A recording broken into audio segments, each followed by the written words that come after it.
हमारी कौमी जुबान उर्दू जो कभी बादशाहों का इंतखाब और शायरों की आवाज थी, जिसकी मिठास उसकी पहचान थी, वक्त के साथ अपना रस और अपना मकाम खो बैठी।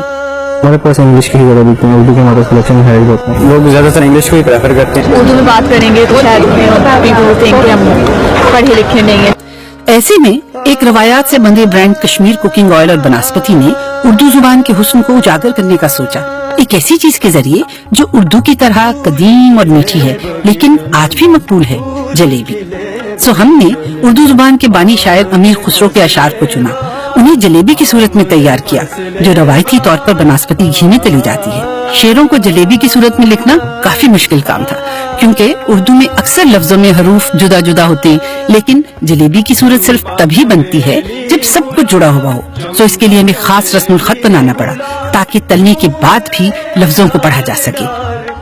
फिर इसकी मशक की गई और पेश की उर्दू पोइट्री। जलेबी की चाशनी में लोगों को शेर के बोलों की मिठास को चखने का मौका मिला।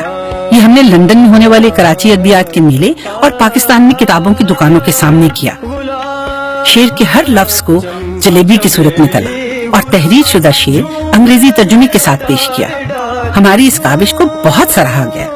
ये उर्दू की प्रमोशन हो रही है but something to do with jalebi. Amir Khusro की शायरी जलेबी के जरिए पेश की। कौमी जुबान से आगाही के लिए जलेबियों से उर्दू शायरी लिखी गई। उर्दू जुबान को अपनी पहचान वापस मिलने लगी। Projects like this will inspire the younger people. It makes me want to go and open a book actually right now. So we'll have to try and make the effort to try and understand all of this now.